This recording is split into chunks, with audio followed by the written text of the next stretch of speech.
Yeah, pretty excited this week. They got to do a little Tim McGraw. Mickey, our Texas boy, got to do a country song. In all honesty, this week he wanted to do George Strait, but we just couldn't figure out how to get all my exes live in Texas into the message. So, anyways, my name is Jimmy Scruggs. I'm the executive pastor here. Welcome to everybody. I want to start by saying I have bipolar 1 disorder. Now, a lot of you probably already knew that. I've said it a few times from the stage. I've sent it out in emails from time to time. What you may not know, though, is that seeking a medication regimen for that bipolar disorder led me to a place where I became chemically dependent and addicted to benzodiazepines. And through that struggle and through that pain, I entered into 12-step recovery. And I am so thankful today. As of last month, I've celebrated 11 years of being free from the pain of that addiction. But that's not really what I want to talk about today. And I appreciate your enthusiasm. Thank you so much. But what I really want to talk about is when I entered into the 12-step recovery, we get to the 12th step, and that 12th step is to carry the message to others. And I hope to do that today through telling my story, through sponsoring other people. But to really be able to do it effectively, there has to be humility. And that's what I want to talk about today. And Tim McGraw sings, or Mickey, whoever singing, says, don't take for granted the love this life gives you. When you get where you're going, don't forget to turn around and help the next one in line. And that's really where I hope that I am. I hope I've come to a point where I'm ready to help the next person in line. But I also have to understand that I can't do that from afar. So what's the issue? Well, this is funny. So the issue is that in order to be, did we lose it, guys?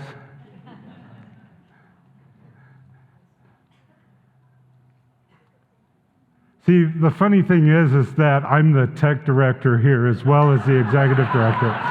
And so the internet is down right now, and this is just funny because, the person that's supposed to go fix the internet is me, but I'm stuck here on stage. So, anyways, you'll have to forgive me. I'm going to pull out my phone, and we're gonna go off of my phone. How's that? This will only take a little while. Just be patient. It's not like we started the service on time and you were ready to go home anyway. We only started, 10 minutes late? So a little bit longer, no big deal whatsoever, right? How's it going, Darren? Everybody say hi to Darren Williams, our creative arts director. Darren's going to reset the entire TV, so that's exciting. So anyways, so what's the issue anyways? I think the first little part on your talk notes is to be in someone's struggle is what it means to be proximate. And when I talk about being in the middle of the struggle, I'm talking about being in the mud with them. I'm talking about being in the muck. I'm talking about being proximate. So,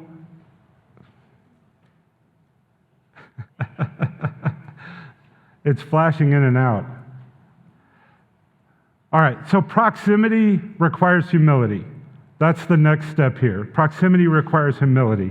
And when I say humility, I'm talking about that low focus on our own importance. I'm talking about the fact that to do this, we've got to acknowledge the privilege and circumstance that's been afforded to us. Yes, I said privilege. If the idea of discussing privilege has you getting ready to stand up and say amen right now, hey, here we go. Now temper your enthusiasm a little bit. It is a white male that's up here talking about privilege. Now, if talking about privilege is making you uncomfortable, maybe it is time to have that discussion. I hope to not come across here as mansplaining or white-splaining or cisgender-splaining. There's no doubt in my mind that I have privilege. I mean, after all, I'm a white male, I'm able-bodied, I'm neurotypical, well, at least for the most part. I'm middle-aged, I'm middle class, I'm well-educated, I'm straight, I'm cisgendered. I live in a country where I don't have to fear civil unrest, civil war, a famine, pestilence. I've got access to health care, I've got clean water, I've got an abundance of food. And if all of that wasn't enough, I'm 6'4" and have a full head of hair. As someone that's white, I've never feared the police. And I've never felt the need that I have to share that fear with my children.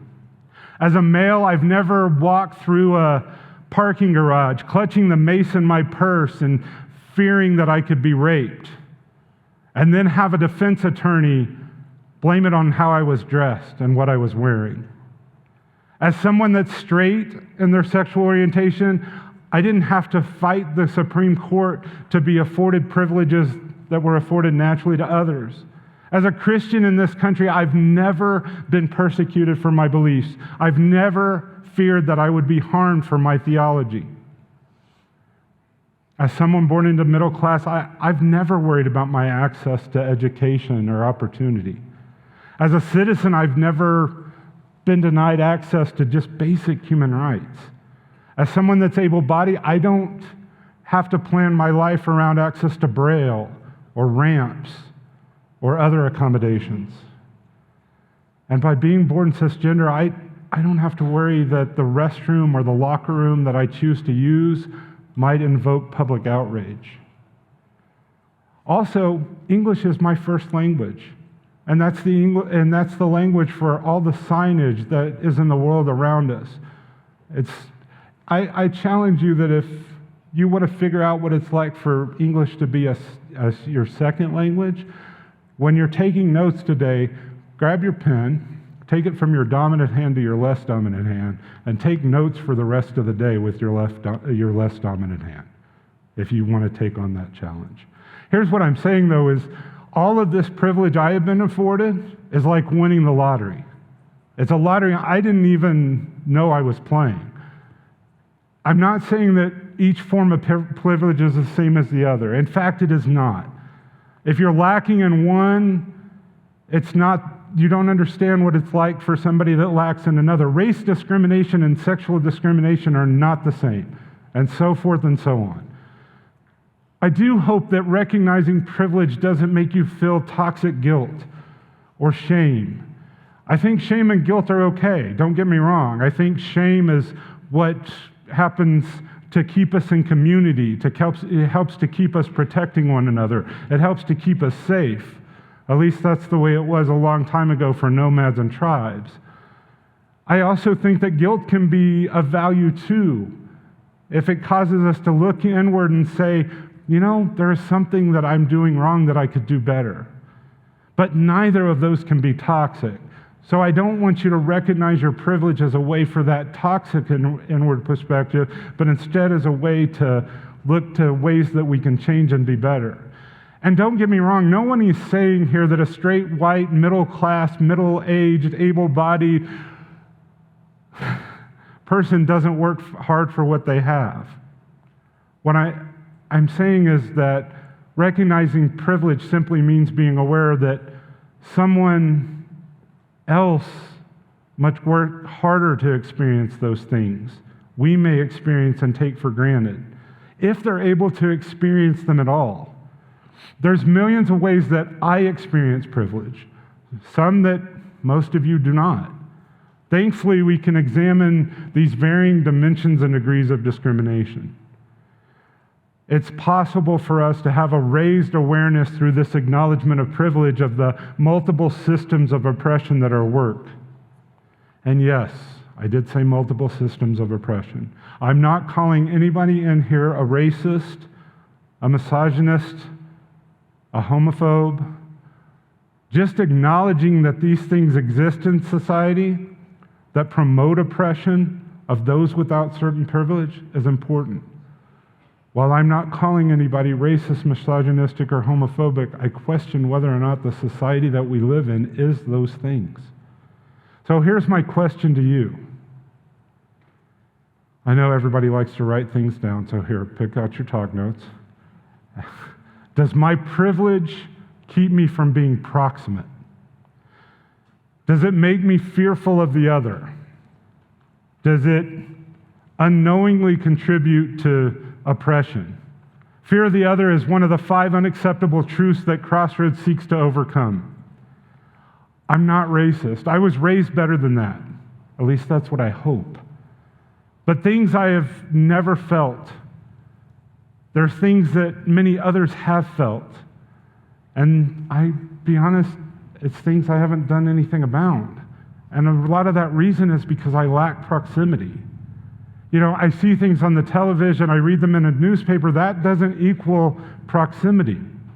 Martin Luther King Jr. said, "True compassion is more than flinging a coin at a beggar. It comes to see that an edifice which produces beggars needs restructuring." That's a lot. Where do we begin? We are not going to solve the world's problems in the next 23 minutes. And trust me, that's all the time that I have, because if I take longer than that, I promise Ryan will give me grief for going too long with the sermon, for all the grief I've given him in the past for some of the links of his. We're not going to solve all the world's problems in the next few weeks or months, but if we're going to find the way of peace, if we're going to lead the peacemaking life, then we have to follow rule number 7, and we have to humbly go. So we must be humble. We must be proximate. And Jesus gave us the example. I hope that we see the way of peace. The peacemaking life requires us to cross boundaries, to listen deeply, to love mercy. Our choice to live in our own world with our own privilege can keep us from that way of peace. We've got to go where there's struggle. We've got to go where there's need. There are some common misconceptions. So a lot of times we think that white power is what is racist. That privilege may be real, but it doesn't really cause oppression. You know, it's interesting. I went to Walmart and I bought a TV. It was a good-sized TV, not gigantic, but it was good size. And as I'm carrying it out, they waved at me and said, "Hey, have a good day." They didn't ask for me to show my receipt or anything like that. But there's more than one time that I've been in that store that as I've watched people walk out, a Latina mother with just a few groceries will be stopped and asked for her receipt. And the fact is that there are microaggressions that happen all the time. There's those indirect, those subtle, those unintentional discriminations against members of marginalized groups. And they are real. They happen every day. It's discrimination in its subtlest form. It's pain that I've never felt. And I don't doubt that many of you do, though. That you felt it this week. No matter how unintentional it doesn't make it hurt any less. And I have to be honest, I am guilty of those microaggressions. Hopefully not today or this week. Hopefully I am getting better at those type of things. But I have to understand that it hurts people. What's at stake? Without mercy, there's no justice. Without justice, there's no peace. And I think the only way to mercy is humility and proximity. And merciful is not concerned in a vacuum. Humility is not just merely acknowledging that a problem exists. I want to look at some scripture. I want to ask what scripture gives us as far as wisdom about proximity and humility. I want to look at two different stories. One of these stories is going to show us that God loves everyone everywhere. And the other hopefully illustrates that proximity is what we create. We're going to look at Acts chapter 10, and Peter is called into the house of a Gentile. And then we're going to look at the other, which is the parable of the Good Samaritan. We're going to begin in Acts 10. We're going to look at verses 27 to 29 and 34 to 38. Acts is a book in the New Testament of the Bible. It's a continuation of the gospel, specifically the Gospel of Luke, and it follows the story of the followers of Jesus after his death and resurrection. This passage is about Peter feeling led by the Spirit to do something that was contrary to how he was raised and what he grew up with. So let's look at the Bible here. So they talked together and they went inside where many others were assembled. Peter told them, "You know it is against our laws for a Jewish man to enter a Gentile home like this and to associate with him. But God has shown me that I should no longer think of anyone as impure or unclean. So I came without objection as soon as I was sent for. Now tell me why you sent for me." And then we continue on a little bit further into the chapter. Then Peter replied, "I see very clearly that God shows no favoritism. In every nation he accepts those who fear him and do what is right.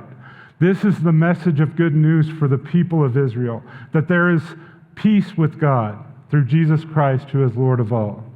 You know what happened throughout Judea, beginning in Galilee, after John began preaching his message of baptism. And you know that God anointed Jesus of Nazareth with the Holy Spirit and with power. Then Jesus went around doing good and healing all who were oppressed by the devil, for God was with him." So I think it's easy to get lost in this story and think that it's a story about the conversion of the Gentiles. But I really think if we look deep at this story, we can see that it's about Peter's conversion. It's about him going beyond stereotypes. It's about him going beyond the religious segregation that had been so much a part of his upbringing. I think it's a gesture of faith by Peter. I think there's a complete trust that is felt. I think that there's a posture of submission. You know, Jewish tradition was to not eat with a Gentile because they felt that what they ate was unclean and thus that made them unclean. Through the teaching of Jesus, though, we begin to see this disregard for this racial, this cultural, this national divide. The next passage is the Good Samaritan. It's an opportunity for us to look at proximity and mercy. And if you've been around the church for any time in your life, you've heard this story maybe a dozen times, maybe 100 times. But I want us to go ahead and look at Luke chapter 10, 25 to 37 anyways. And this is a parable, and I think that there is great wisdom that comes through parables, through stories. This was something that was very common for Jesus to do. It was a way for him to share some wisdom about our morality, our spirituality. I'm not saying that the only wisdom comes from the Bible, but sometimes powerful lessons will actually come from the simplest metaphor. This is not a parable about a Jew helping a Samaritan. Often Jewish religious leaders were there when Jesus was teaching and they would ask him questions. They honestly were looking for a way to show that Jesus wasn't who he said he was or to discredit him. I do believe that a parable is incredibly powerful. But I think in this situation, it's also important for us not to just look at the parable, but to look at the conversation that happens before and after Jesus tells the story. So let's look at John chapter 10. So one day, an expert in religious law stood up to test Jesus by asking this question: "Teacher, what should I do to inherit eternal life?" Jesus replied, "What does the law of Moses say? How do you read it?" The man answered, "You must love the Lord your God with all your heart, with all your soul, all your strength, and all your mind, and love your neighbor as yourself. Right? Jesus told him, do this and you will live. The man wanted to justify his actions, so he asked Jesus, and who is my neighbor? Jesus replied with a story. See, a Jewish man was traveling from Jerusalem down to Jericho, and he was attacked by bandits. They stripped him of his clothes, beat him up, and left him half dead beside the road. By chance, a priest came along. But when he saw the man was lying there, he crossed to the other side of the road and passed him by. A temple assistant walked over and looked at him lying there, but he also passed by on the other side. Then a despised Samaritan came along, and when he saw the man, he felt compassion. Going over to him, the Samaritan soothed his wounds with olive oil and wine and bandaged them. Then he put the man on his own donkey and took him to an inn where he took care of him. The next day he handed the innkeeper 2 silver coins, telling him, take care of this man. If his bill runs higher than this, I'll pay you the next time I'm here. So now which of the 3 would you say was the neighbor to the man who was attacked by bandits, Jesus asked. The man replied, well, the one that showed him mercy. Then Jesus said, yes. Now go and do the same. So when I hear this story, I hear 2 things. I hear that a neighbor helps another, that our neighbor is who we make our neighbor. That's the power of proximity. It's our ability to show mercy is impacted by space and time, that to show mercy, we've got to be proximate to those in need. So in the story, Jesus reiterates that we are to love God and to love our neighbor. He shares with the lawyer the wisdom of the Old Testament about what we are commanded to do. But that lawyer presses the issue and asks the question seeking to justify his own actions. He asks the question, and who is my neighbor? Honestly, it's a reasonable question. I mean, if our highest commandment is to love neighbors as ourselves, then it's a reasonable question. The problem is, though, is that oftentimes the thought is that my neighbor is someone like me. And also, it really can't be lost in this conversation that it was a despised Samaritan that helped. But it was also a priest and a temple assistant that crossed to the other side of the road. These were people that obviously would know that our highest commandment was to love our neighbor. So what's this mean for us? Well, I think Peter realized in the first story that God saw no boundaries. There's no one that was considered unclean. There is no one that should be excluded because of their station in life. We should feel called to enter into the space of the other. I think we also bring some misguided beliefs to the conversation. There were beliefs that Peter grew up with concerning Gentiles. There are beliefs that many of us grow up with about others. This could have tainted our acceptance. It could have created fear. It could have created distance that is keeping us from being proximate in the areas that were needed to make a difference. If we can listen, we can be transformed. We can all change. We can all choose to take a step forward, to make a progressive commitment to be more understanding, to meet people where they are, to be bold while remaining humble. In the story, Jesus found common ground with the lawyer. Jesus didn't shy away from the religious law. He actually meets the scribe right where he is in his thinking. He didn't attempt to humiliate him. He just listened, and he shared a story. See, this is an act of inclusion. It's not an attempt at assimilation. I understand that neighbor means near, but neighbor shouldn't be limiting. Our compassion has no limits. Our capacity to help is only limited by our proximity. If we want to consider someone our neighbor, If we want to consider someone our neighbor, we need to be near to them. But we control that proximity. If we look to only love our neighbor in terms of the neighbor we identify as those that are just like us, that are near us, we may miss the opportunity to serve others that are the most in need. See, the criteria for our love is not race or religion, it is need. Crossing the road was an example of fear. It was that fear of the other. It's what keeps us from growing. It's what also keeps us from helping. Xenophobia has gripped this nation over the past few years. The irony is that Muslims have come to America all the way back in the late 1800s and early 1900s in large numbers. It's easiest for us to fear something that is different, that we consider different from ourselves. And that fear can create strife. It can create pain. It can prevent us from being peacemakers. Jesus showed us that it is not how we classify ourselves that's going to determine if we're able to bring peace. It's the action that we take that makes us peacemakers.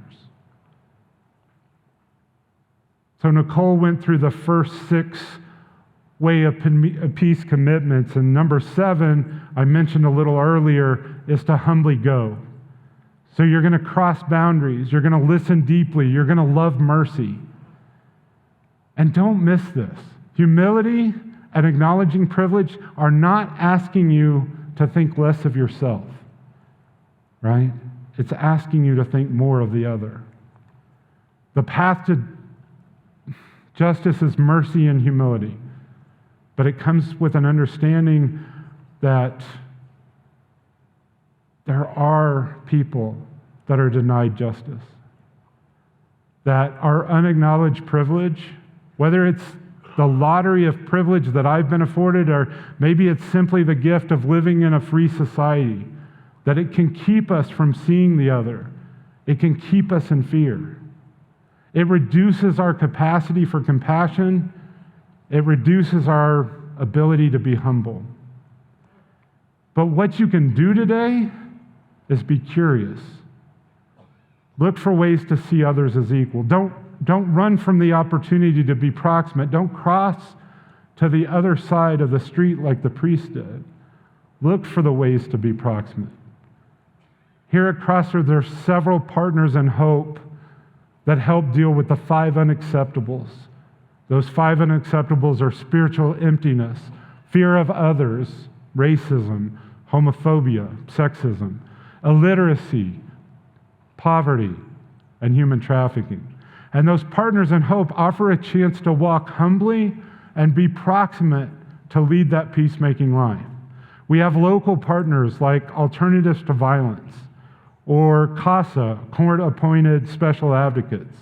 We have the Edmondson Elementary School Partnership. We have the Hope Builders Initiative. We have House of Neighborly Services, Laga Vista Neighbors. We have Loveland Community Kitchen, the Colorado Health Network, the Ride to End Alzheimer's, our Salvation Army Red Kettle bell ringing that happens. And yeah, just recently, they came back from Puerto Rico, our mission trip to the Happy Givers organization. And it goes globally. There's Elam Christian Center in Poland. There's Jabez Community Center in Haiti. There's Redemption and Action on the Ivory Coast of Africa. There's Value Plus Association in Romania. There's initiatives and projects that happen each and every week here, like our bread team, Coffee with a Cause. We have our disaster relief teams, and a couple of times a year we do special drives. We do a school supply drive for Edmonton. We do a Stuff the Truck food drive to help the Loveland Community Kitchen. I hope that you can see that there are many, many ways to get proximate, to get involved, to go humbly, to walk that way of peace. Now, you can always invite someone to church, but that can be a big leap in a lot of relationships. So where can you start today? What about an invitation to coffee or an invitation to dinner? Just like Peter, the kitchen table is a good place to start. If you're a Democrat, invite a Republican. If you're a Republican, invite a Democrat. All right? If they're not against us, they're for us. I'm asking you to trust that we are all led to places to bring peace. And it's in those places where we can be humble and proximate. And those are the greatest opportunities for peacemaking. See, the good news is that we're charged with being proximate. We're charged with being a neighbor. It's not about assimilation. It's about inclusion. The vision of peacemaking is not that we go out and answer questions that aren't asked. First, we have to meet people where they are. We have to begin to understand their struggle. So if I was to sponsor someone and just right off the bat tell them, well, the 12 steps of recovery will solve all of your woes, without any understanding of what their wounds are, I'm going to be met with skepticism and doubt. I need to be proximate to that struggle. There's going to be struggles I don't understand without being proximate, without compassion. It's not just hearing. I can hear something on the television. I can read something in a newspaper. I can do that, but I've got to listen. I've got to really attempt to understand. I've got to get in the muck with somebody. And I'm not saying that you should try to fix everything. That's not humility.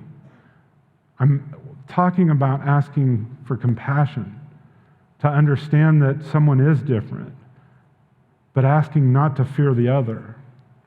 So how can I live this in my everyday normal life? There's a couple of things. First thing I ask is that you acknowledge your privilege. Whether you live in America and not in an underdeveloped world, whether you live in the 21st century and not in the 1500s, or whether you're a white, male, Christian, middle class like me, don't sit on the sidelines. Justice is not attained through reading a book or saying the words, "That's terrible." Go where you're uncomfortable. Be safe, but not fearful. Fear comes from uncertainty. The only way to be certain is to immerse ourselves. And the only way to immerse ourselves is to be proximate. The ability that we have to be proximate is good news. It's not about making others like us. It's about inclusion. It's about peace. Inclusivity means that we embrace individuality. It's not an attempt to assimilate. On Facebook, we posted a quote from a non-Christian author, and somebody posted that if it didn't come from a Christian author, then it wasn't truth, because the only truth is through Jesus.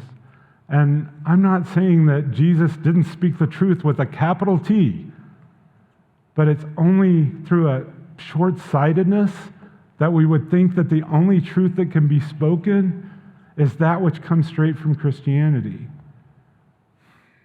How does this make me a better person and the world a better place? Couple of things. I can choose to walk humbly and be proximate. I can make that choice. And this will help bring peace and justice to the world. I ask us, just take a minute. Just pause. Just imagine equality. Pause for a second and imagine that everyone could be not fearful of the police. That everyone had access to housing, to food, to water, to just basic human rights. That only comes through the justice that comes from us humbly walking in a space that is uncomfortable, that challenges us to acknowledge our privilege. I'm not asking you to change the world today, but I am saying that together we can all change the world. if we begin with that invitation, if we take the time to listen, if we seek to understand, then the direction we need to take, the way of that peacemaking life is going to become abundantly clear to all of us. Then we can make a change. If each of us was to do this, if each of us was to find a way to show love and mercy through humility and proximity, then the world will change naturally. Like the song said, don't take for granted the love this life gives you. Use that love and those gifts to help the next person in line. So what is God inviting you into today? There are a bunch of good articles and books that are out there that talk about privilege and humility, and one of them is White Privilege: Unpacking the Invisible Knapsack by Peggy McIntosh, and that particular article is available in the app. Go to the App Store or the Google Play Store, type in Crossroads, Colorado, and you can find it. And if you are new to Crossroads, then you can go into the weekend section on the app, go into the talk notes, and when you scroll down there, you'll see what is God inviting you into, and you'll be able to click on that title and go straight to that article. Or maybe God's inviting you to make an invitation yourself. If you've come to follow Christ recently, maybe you can reach out to somebody else, to have that coffee with someone, to invite someone to the kitchen table. Or maybe the invitation is to get involved with the Partners in Hope. If you consider this to be your church, if you're a veteran peacemaker and you haven't yet, then here's your opportunity to get involved with one of those organizations that's helping to overcome those 5 acceptables that Crossroads identified. Commit your time, your talent, your treasure to a specific peacemaking effort that will make you proximate, that gives you the opportunity to be humble. Maybe today is an invitation to share your struggle, to give someone here the opportunity to be proximate in your life. If you need to talk to somebody, there's a place on that Connect card that you all have where you can check to speak to someone in the church, perhaps a care minister. Maybe it's even me. So we talked about the idea of sharing coffee or a meal with someone to get more proximate. Today we're going to share in communion together. Communion's really a celebration of unity. We're called to a table that's filled with forgiveness and peace. It's a place of fellowship. It's an opportunity for openness and inclusiveness. Just as this table is open to all persons, no matter their age, their gender, their race, their sexual orientation, their abilities, all people are a part of the family of God and this church. The virtue is love and peace, and that's what you are invited to. Communion's a way for God to be proximate in our lives for us. It's an example of the way that we can be proximate with others. The breaking of bread, the sharing of the cup. Jesus gave us the example of how we can each do this. This is a call to love and peace. Just like we're often broken in our relationships, the bread being broken shows us a path to reconciliation. The drink is fruit from a vine that sustains us, the vine that links us together. The sharing of bread and juice affirms our commitment to love and peace. It acknowledges community. It reminds us that we must consciously choose the way of peace, that this choice comes each and every day, and that each and every day brings us the opportunity for relationship, not just relationship with God, but also relationship with one another. So all are invited, no matter where you're at in your spiritual journey, whether you've held strong religious beliefs for some time, whether you're a seeker, whether you're struggling, whether you're unsure. We share that journey together.